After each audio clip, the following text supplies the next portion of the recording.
Salut à tous et bienvenue pour une nouvelle vidéo et aujourd'hui on va parler de Kylian Mbappé et puis on va parler également de Nasser El Khelaifi, de leur relation finalement et puis des supporters parisiens autour des sujets qu'il y a eu ces derniers jours, ces dernières semaines. Alors j'ai pas sorti une vidéo tout de suite simplement parce que comme vous le savez je suis pas forcément supporter parisien, alors je les déteste pas pour autant hein, évidemment. Et donc étant objectif, je voulais que les jours passent un petit peu, entendre avoir le temps d'écouter un petit peu tout ce qui s'était dit sur les différents plateaux, sur les différentes émissions de sport, et je voulais réagir par rapport à ce qui a été dit. Et puis évidemment, vous avez même des supporters et supportrices dont je ne dirai pas le nom, que j'ai même entre guillemets attaqué sur les réseaux sociaux directement, évidemment avec respect. Mais en tout cas, là où j'ai dit ce que je pensais effectivement de leur analyse, parce que je trouve qu'il y a une carence sur cette analyse globale de cette affaire hein, entre les deux parties qui me semble colossale. C'est-à-dire que, pour entrer dans le vif du sujet, évidemment que Kylian Mbappé, à contrario de ce qu'on a pu longtemps dire qu'il est très fort dans sa communication, je trouve qu'au contraire, il y a de la faute. Il y a des grosses fautes de communication et côté parisien également. Donc je pense que dans les deux parties, on a commis des fautes. Dans les deux parties, on a fait des bonnes choses aussi. Et donc finalement, ce mariage qui tourne un petit peu au désastre et qui finit par un divorce un peu ensanglanté par des attaques piquées, on va dire, à chaque nouvelle rencontre, par une communication, encore une fois, qui est vraiment médiocre. Hein, et donc, évidemment que les supporters, quand on se met un petit peu à la place des supporters parisiens, on peut être déçu des sorties de Kylian Mbappé, notamment sur son dernier match au Parc des Princes, parce que a contrario d'un Di Maria qui va te procurer quand même des grosses émotions, qui va te mettre même la larme à l'œil, évidemment. Hein, quand tu vois Di Maria pleurer quand il met son dernier mute avec les Parisiens, forcément, ça t'émeut. Même en n'étant pas supporter parisien, tu vois ça, tu te purée, ouais, effectivement, ça te procure une grosse émotion. Euh, mais, et c'est par là que j'ai envie de commencer, c'est que Kylian Mbappé, sur ces 7 dernières saisons, est-ce que une fois il t'a procuré une émotion de par sa communication? Est-ce qu'à un moment tu t'es dit, ah ouais, là Kylian, purée, tu m'émeus? Pas du tout, absolument pas. Il a des prises de position sur son compte X, euh, parfois même sur son compte Insta, etc. Mais tu vois, alors à juste titre, hein, évidemment, c'est des prises de position qui sont défendables, mais tu ne sens pas qu'il est côté parisien, côté supporter, qu'il est dans l'émotion. C'est pas un joueur, c'est pas un homme qui est dans l'émotion. Il est dans l'émotion quand il l'est sur le terrain, en fait, quand il va te marquer un but extraordinaire, quand il va te sortir d'une situation compliquée côté parisien, il va te faire un dribble incroyable et puis il va te marquer un but derrière. Waouh, là tu es dans l'émotion, tu vois, tu te dis mais quel joueur extraordinaire.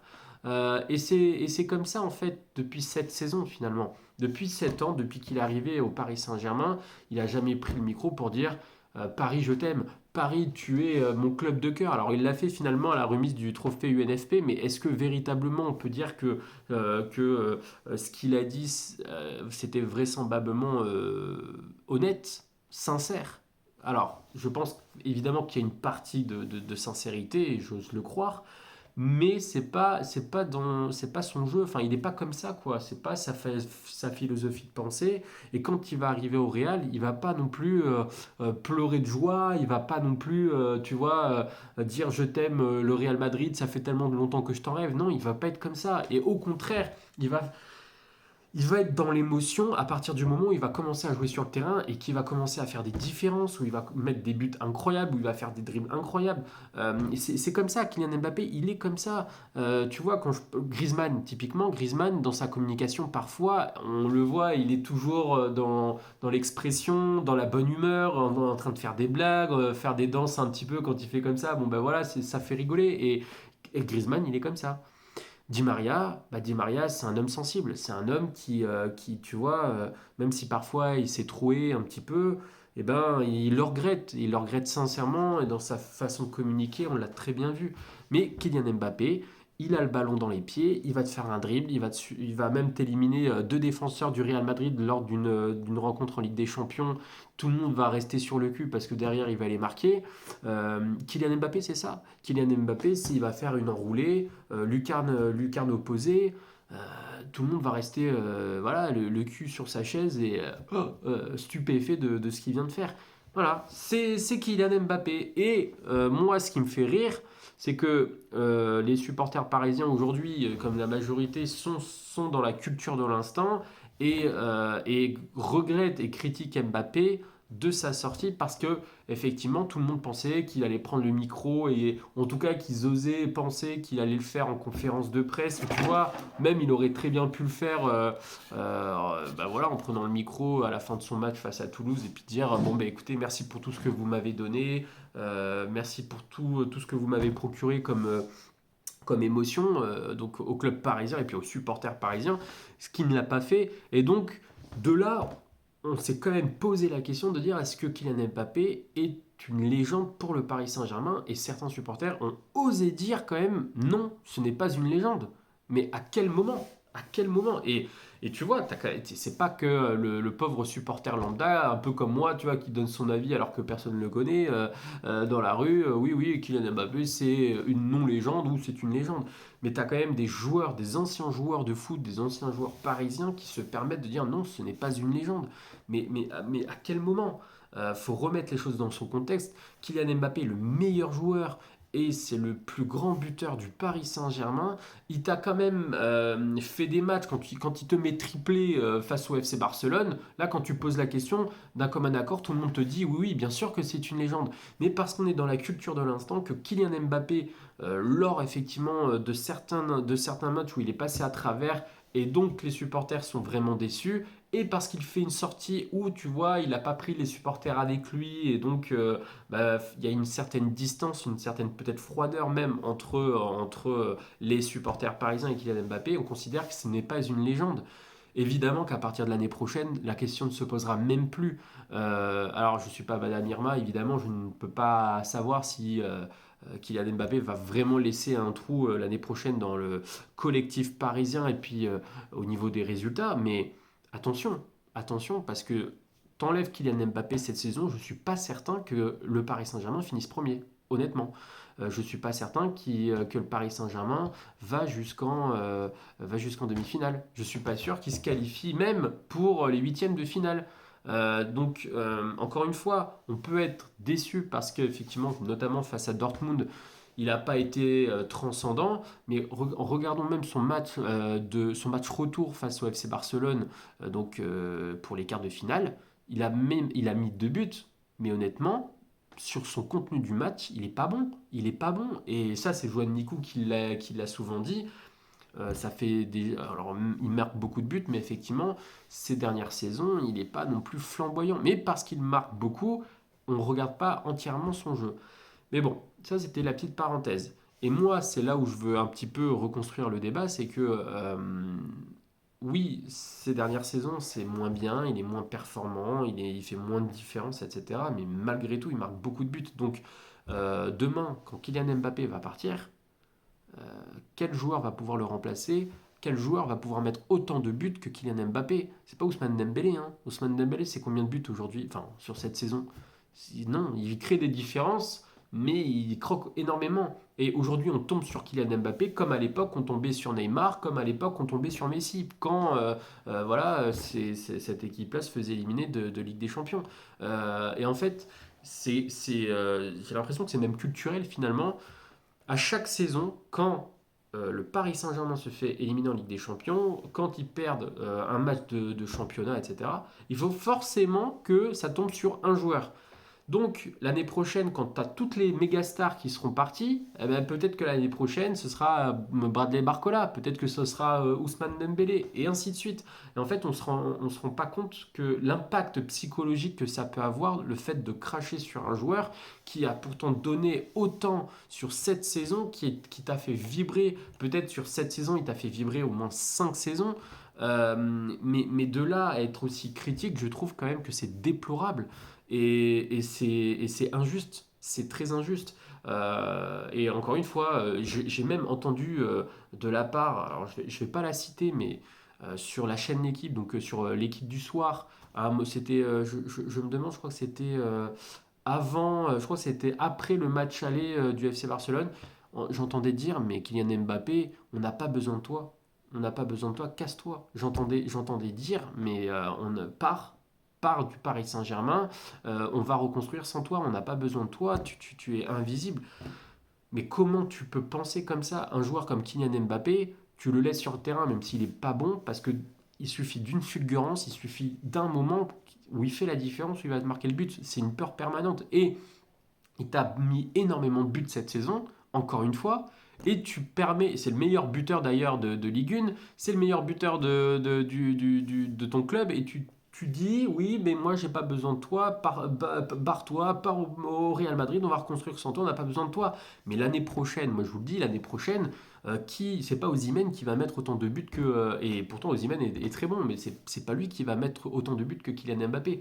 Donc voilà, moi c'était juste pour dire à un moment donné, il faut arrêter avec cette culture de l'instant. D'accord, je peux l'entendre, tu peux être frustré, tu peux être déçu de la prestation de Kylian Mbappé en Ligue des Champions, tu peux même être déçu globalement de ton équipe, mais à un moment donné, un match, ça se joue à 11 contre 11, ça se joue pas à 1 contre 11. Et même si effectivement tu donnes les clés du camion à Kylian Mbappé, tu dégages Messi, tu dégages Neymar, Verratti et tutti quanti, tu fais venir les potes de Kylian, donc Lucas Hernandez, Ousmane Dembélé pour aller potentiellement te chercher une nouvelle équipe et puis une Ligue des Champions, et qu'au final tu te fais sortir par Dortmund qui était largement favori. Et petite parenthèse, encore une fois j'en rajoute une couche, mais quand j'entendais dire sur l'équipe de Greg, ouais mais en fait c'est la voie royale, on a gagné contre le FC Barcelone, j'ouvre encore une parenthèse, qui était à 10 contre 11 pendant plus d'une heure face au Paris Saint-Germain sur le match retour. Évidemment que ça change énormément, ça on l'a pas entendu assez. Et donc après ce match, dire non mais de toute façon le match contre Dortmund, tu sais quoi, on n'en débat même pas, on va directement penser au fait que cette année c'est la bonne. Cette année, le Paris Saint-Germain va remporter la Ligue des Champions et va soulever le trophée. Mais cette musique, cette mélodie, on l'entend depuis 7 ans. Depuis 7 ans, chaque année, c'est la bonne pour le Paris Saint-Germain. Et puis, ben, chaque année, ils se font dégager. Donc, à un moment donné, faut remettre les choses dans leur contexte et arrêter avec cette culture de l'instant et réfléchir un petit peu, un tant soit peu, analyser correctement comme un expert et de se dire que effectivement, eh ben, Kylian Mbappé cette année, c'est pas sa saison, mais de là à cracher autant sur lui, je trouve que ce n'est pas digne d'un supporter. Et vous le verrez l'année prochaine, et je dis bien vous parce qu'encore une fois, je ne suis pas supporter parisien, mais quand Kylian va aller au Real Madrid, mais on ne vous dirait pas la même chose. Et vous direz pas que, bah tiens, Kylian Mbappé, si Paris, au bout du sixième ou septième match, n'est pas premier avec énormément de points d'avance, vous verrez peut-être que, mince, Kylian, effectivement, manque cruellement à cette équipe. Et finalement, c'était un peu comme Ibrahimovic, c'est-à-dire qu'Ibrahimovic, avant de partir, on crachait un petit peu sur lui dans le fait que, ben oui, mais enfin, Ibrahimovic, il marquait des buts contre les faibles et contre les forts. Il n'était pas là, il n'était pas présent. On a souvent entendu dire ça. Et ben au final, aujourd'hui, on le traite comme une légende du Paris Saint-Germain. Tout le monde, enfin, beaucoup disent oui, mais Ibrahimovic, c'est même une plus grande légende que Kylian Mbappé. Et ben quand Kylian va partir, vous verrez dès la saison prochaine, on dira ben, en fait, Kylian, oui, c'était une légende. Il y a pas de question à avoir, c'est une légende. Les supporters aujourd'hui qui sont frustrés, qui sont en colère contre Kylian Mbappé, ça peut s'entendre, mais l'année prochaine quand il partira, ce seront les mêmes qui diront, ben, en fait, il nous manque, en fait, on a des regrets. Et si, admettons, je ne le souhaite pas spécifiquement, mais si l'année prochaine, le Paris Saint-Germain ne sort même pas des phases de groupe pour se qualifier en huitième de finale de Ligue des Champions, mais sur qui on va tomber? Sur qui on va tomber? Et de dire, mais ça n'arrivera pas, ça tu ne sais pas. Ça tu ne sais pas. C'est pas passé loin avec Kylian Mbappé dans ton équipe déjà cette année. Bah, l'année prochaine, c'est pas dit que tu passes encore à travers. Et pareil pour remporter la Ligue 1. Donc je pense qu'il y aura énormément de débats l'année prochaine, en fonction effectivement des résultats du Paris Saint-Germain. Peut-être qu'ils vont faire même mieux, peut-être qu'ils vont se qualifier jusqu'en finale de Ligue des Champions, on ne sait pas. Mais dans tous les cas, je veux en tout cas sur cette analyse-là, être objectif et de se dire que Oui, il y a des torts des deux côtés, côté parisien comme côté Kylian Mbappé. Je pense que Kylian Mbappé aurait pu mieux soigner sa sortie, mais je pense qu'il est tellement fatigué. Rappelez-vous quand même qu'il ne fait pas partie du groupe début de saison dernière. Souvenez-vous qu'il est écarté du groupe, il est dans le loft. Il a une préparation d'avant-saison qui est quand même assez catastrophique. Et qu'on le veuille ou non, pour un joueur de ce standing-là, une préparation d'avant-saison, c'est très important, physiquement tant que sur le plan psychologique.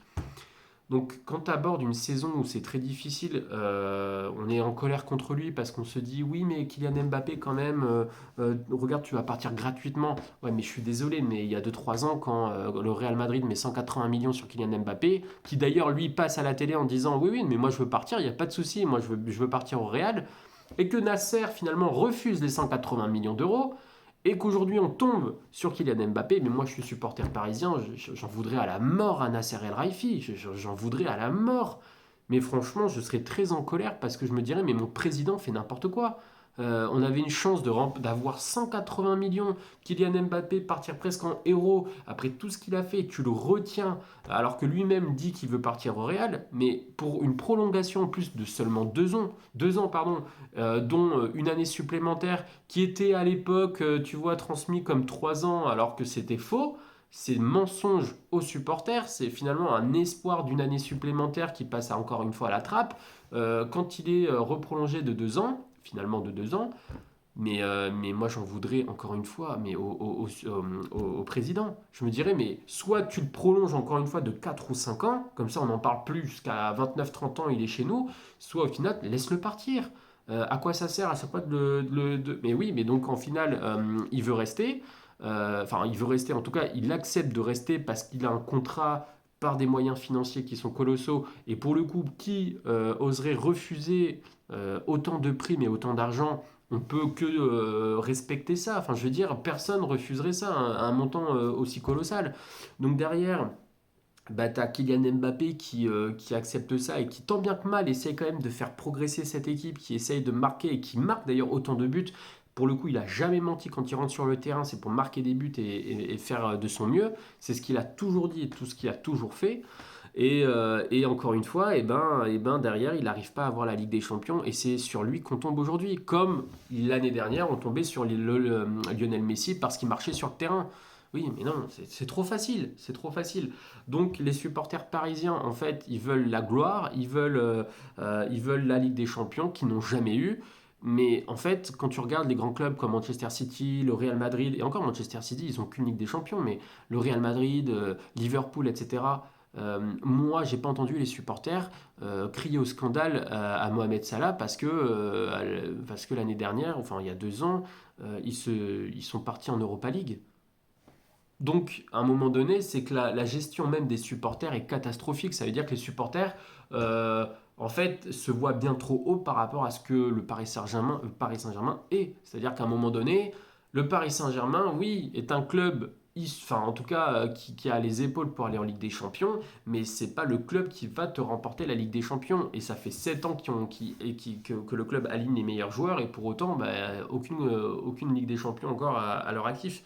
Mais les supporters se permettent de dire non mais attends, Lionel Messi qui a remporté je ne sais pas combien de fois la Ligue des Champions, qui a au moins 6 ballons d'or, et qui lui crache dessus, mais c'est démentiel. À un moment donné, il faut se remettre à sa place et de se dire bon bah finalement en tant que supporter, j'ai peut-être fait une erreur que de critiquer tous ces grands joueurs qui eux ont remporté des gros titres ailleurs, et puis finalement c'est peut-être la gestion du club qui est catastrophique, et peut-être aussi c'est la manière dont on s'exprime auprès des joueurs qui est aussi catastrophique. Peut-être que si au contraire dans les matchs les plus difficiles on supportait et puis on remerciait finalement Kylian Mbappé et Lionel Messi pour tout ce qu'ils ont pu apporter, tant sur le plan émotionnel, financier dans le jeu, dans les buts qu'ils ont pu marquer, et bah finalement peut-être que ça se passerait mieux par la suite. Mais en fait les joueurs ont tellement de pression Ils ont tellement d'attentes de la part des supporters que dès qu'ils loupent un match,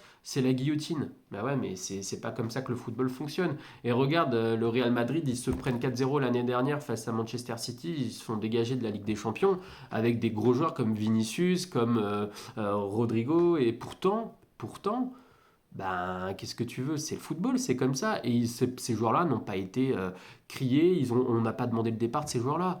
Donc voilà, comme je dis, et je vais pas continuer cette vidéo en parlant de tout ça. Je pense que j'ai fait le tour, simplement pour dire que euh, en tant que supporter parisien, respectez-vous, respectez Kylian Mbappé. Il y a eu des torts de chaque côté. On peut comprendre que les supporters soient déçus parce que Kylian ne prend pas le micro et ne verse pas une petite larme pour dire j'aime le Paris Saint-Germain, vous allez me manquer, etc. Finalement, il s'est un petit peu rattrapé au trophée de l'UNFP. Mais c'est un joueur qu'on connaît, il est comme ça, il retranscrit des émotions à travers son style de jeu, à travers les buts qu'il peut mettre sur le terrain. Et finalement, est-ce que c'est pas ce qu'on demande à un joueur? Et Di Maria, sur la fin de saison, il a pleuré, etc. Mais il a été souvent critiqué parce qu'il a fait des matchs où il est passé à travers en Ligue des Champions. À la fin de saison, c'était compliqué aussi pour Di Maria. Donc, est-ce que les supporters parisiens ne devraient pas se remettre un petit peu en question aussi? Tu vois? Donc, tout ça pour dire que voilà, Kylian Mbappé, merci pour tout ce que tu as fait. Je pense que tu vas faire de grandes choses encore au Real Madrid. Et moi, j'ai qu'une hâte, c'est de voir le Real Madrid avec Kylian Mbappé titulaire face au Paris Saint-Germain. Pourquoi pas l'année prochaine? Pourquoi pas en huitième de finale? Pourquoi pas en phase de groupe? Peu importe. Et de voir un peu comment vont réagir les deux côtés. Parce que si Kylian met un triplé face au Paris Saint-Germain, comment vont se comporter les supporters? Est-ce que finalement ils vont dire ouais, bah, c'est pas une légende du Paris Saint-Germain? Bah, moi, je pense qu'on dira bah, en fait. C'est un énorme joueur, ça s'est mal passé comme tous les joueurs finalement qui finissent au Paris Saint-Germain, ça se passe toujours mal sur les adieux, mais on aurait peut-être dû mieux le traiter finalement. Donc voilà, c'était un petit peu mon avis, c'était pas mon coup de gueule, mais encore une fois, je trouve que c'est déplorable d'avoir autant de chances d'avoir de grands joueurs passés dans un club qui n'a pas encore la Ligue des Champions. C'est comme si demain, tu as Lionel Messi, enfin en tout cas à l'époque, tu avais Ronaldo, etc., qui passaient à l'Olympique de Marseille. Enfin, tu te dis, mais c'est démentiel, quoi. Et encore, Marseille a une Ligue des Champions. Donc, finalement, tu vois de tels grands joueurs arriver dans ton club pour qu'au final, tu les traites ainsi. Je trouve que c'est un manque de respect total. Total. Bon, enfin bref, voilà, c'était ma vision des choses. Je pense que la vidéo peut être vivement critiquée quand on est supporter parisien, parce que d'entendre ça, effectivement, ça fait mal, hein, je peux le comprendre. Mais qu'on le veuille ou non, Kylian Mbappé, quand même, sort pour moi en légende. Et on le regrettera l'année prochaine, du côté parisien, mais du côté de la Ligue 1 aussi. Parce que vous verrez que les matchs ne seront pas aussi attendus sans Kylian Mbappé, ça je peux vous le dire, hein. En tout cas, n'hésitez pas à commenter, n'hésitez pas à donner votre avis, et puis sur ce, on se retrouve bientôt. À la prochaine, allez, ciao!